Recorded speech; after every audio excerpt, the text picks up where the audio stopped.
Friends ಜೀರಿಗೆ ಹಾಕೀನಿ, 2 spoon ಜೀರಿಗೆ ಹಾಕೀನಿ. 2 spoon ಜೀರಿಗೆ ಇದೆ. 2 ಸ್ಪೂನ್ ಜೀರಿಗೆ ಅಂದ್ರೆ ಒಂದು 4-5 ಸ್ಪೂನ್ ಕಾಳು ಮೆಣಸು ತೊಗೊಂಡೇನಿ.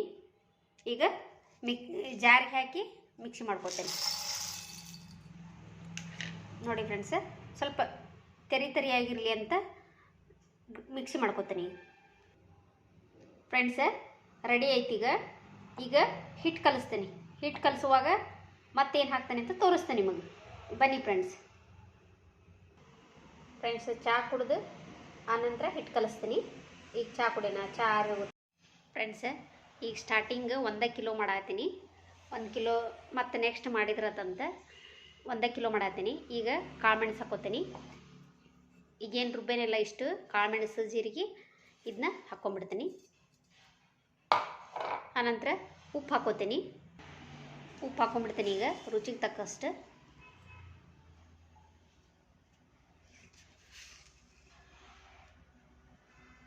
ಬೇಕಂದ್ರೆ ನೋಡಿ ಹಾಕ್ಕೊಳಕ್ಕೆ ಬರುತ್ತೆ. ಫ್ರೆಂಡ್ಸ್ ಇದು ಸೋಡಾ, ಇದು ಸೋಡಾ. ಆಮೇಲೆ ಇದು ಹಪ್ಪಳ ಖಾರ. ನಾ ಎಷ್ಟು ಹಾಕ್ತಾನೆ ಅಂತ ತೋರಿಸ್ತೇನೆ ನಿಮಗೆ.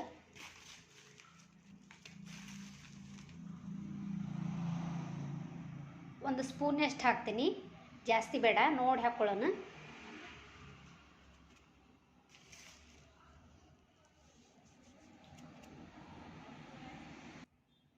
ಈಗ ಹಪ್ಪಳ ಖಾರ ಹಾಕೋತೀನಿ.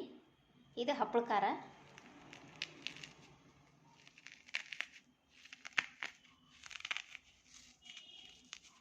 ಜಾಸ್ತಿ ಬೇಡ, ಒಂದು ಸ್ಪೂನ್ ಎಷ್ಟು ಸಾಕು.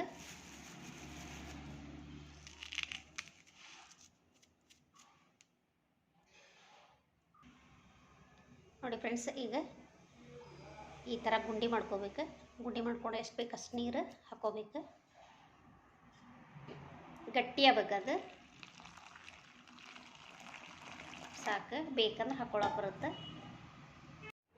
ಈಗ ಲಟ್ಟಿಸಿಟ್ಟಿದ್ವು ಹಪ್ಪಳ ಹಾರಾಕ್ತಾರೆ. ಅವು ಸ್ವಲ್ಪ ಪ್ಯಾನ್ಗಳಿಗೆ ಒಣಗಬೇಕು. ಜಾಸ್ತಿ ಬಿಸಿಲಿಗೆ ಒಣಗಿಸ್ಬಾರ್ದು.